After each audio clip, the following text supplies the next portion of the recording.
देवों के देव महादेव और भगवान विष्णु बीच प्रलयकारी युद्ध हुआ। फिर जो हुआ उसे देखकर सभी देवी देवता कांपने लगे। इस युद्ध का इस सृष्टि पर क्या प्रभाव पड़ा, इस युद्ध में कौन विजय हुआ, तो चलिए दोस्तों शुरू करते हैं। दोस्तों, भगवान विष्णु ही एक ऐसे सृष्टि के पालनहार हैं और भगवान शिव को सृष्टि के संहारक माना जाता है। ये दोनों ही सर्वशक्तिमान है और माना जाता है कि दोनों ही एक दूसरे के परम भक्त हैं। दरअसल दोस्तों, एक दिन माता लक्ष्मी अपने पिता समुद्र देव से मिलने आई।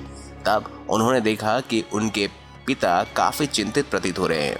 उन्होंने उनसे उनकी चिंता का कारण पूछा। तब समुद्र देव ने कहा कि पुत्री, मैं तुम्हारे लिए अति प्रसन्न हूँ। तुम्हारा विवाह श्री हरि विष्णु के साथ हुआ है, लेकिन तुम्हारी 5 बहनें सुवेशा, सुकेशी, सुमेशी, सुमित्रा, मेधावी मन मन में भगवान विष्णु को अपना पति मान चुकी है और उनको पाने के लिए कठोर तपस्या कर रही है।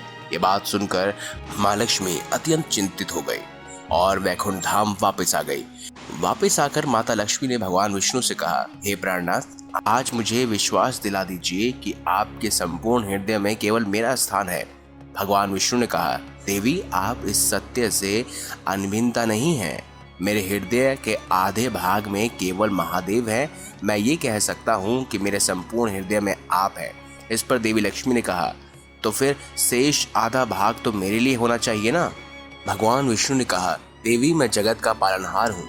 शेष आधे भाग में मेरे उनके भक्त जो प्रिय हैं, ये संसार जो मुझे प्रिय है, ये सब मेरे हृदय के आधे भाग में आपके साथ रहते हैं। देवी लक्ष्मी ने कहा, ये संसार मुझे भी प्रिय है स्वामी, किंतु मेरे हृदय में केवल आप हैं। मुझे आपका प्रेम संपूर्ण स्वरूप में ही चाहिए। यदि ये संभव नहीं तो आप मुझे अपने हृदय से निकाल दीजिए। यहाँ दूसरी तरफ देवी लक्ष्मी की 5 बहनें तपस्या में सफल हुई और भगवान विष्णु ने पाताल लोक आकर उन्हें दर्शन दिया और मनोवांछित वरदान मांगने को कहा। तब उन 5 बहनों ने यह मांगा कि भगवान, आप हम 5 बहनों के पति बन जाएं और अपनी सारी स्मृतियों को और इस संसार को भूलकर उनके साथ ही पाताल लोक में वास करें। भगवान विष्णु ने उन्हें तथास्तु कहा। उनके साथ ही पाताल लोक में वास करने लगे।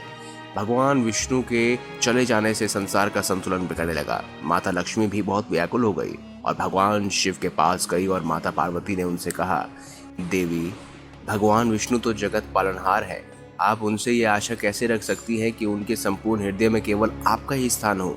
मेरे पति महादेव के हृदय में भी भगवान विष्णु हैं और उनके समस्त भक्तों के साथ मैं भी हूँ। मैं इस बात से खुश हूँ। उनके हृदय में मेरा एक विशेष स्थान है। यह बात सुनकर देवी लक्ष्मी को अपनी भूल का एहसास हुआ। भगवान शिव यह देखकर अत्यंत दुखी हुए। सृष्टि के संतुलन को पुनः स्थापित करने का और भगवान विष्णु को पाताल लोक से वापस लाने का उन्होंने निश्चय किया। उन्होंने वृषभ अवतार लेकर पाताल लोक पर आक्रमण कर दिया। उन्हें देखकर भगवान विष्णु अत्यंत क्रोधित हुए और महादेव के सामने आ गए। उन दोनों के बीच युद्ध शुरू हुआ। भगवान विष्णु ने महादेव पर अनेकों अस्त्रों से प्रहार किया। महादेव भी अपने वृषभ स्वरूप में उनके सभी प्रहारों को विफल करते गए। दोनों ही सर्वशक्तिमान थे। युद्ध बिल्कुल बराबरी का चल रहा था। ये युद्ध अनेकों वर्षों तक चलता रहा। किसी को भी इस युद्ध की समाप्ति का उपाय समझ नहीं आ रहा था। भगवान विष्णु का क्रोध इतना बढ़ गया कि उन्होंने अपने नारायणास्त्र से महादेव के ऊपर प्रहार कर दिया। महादेव ने उन पर पशुपत से प्रहार कर दिया।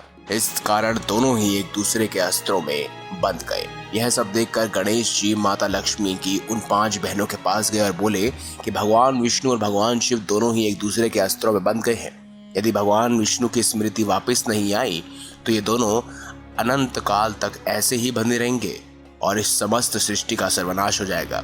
यह सुनकर वो 5 बहनें युद्ध क्षेत्र में आई और भगवान शिव से बोली, भगवान विष्णु, हम हमारे सारे वचनों से आपको मुक्त करते हैं। उनके वचन से मुक्त होते ही भगवान विष्णु की सारी स्मृति वापस आ जाती है।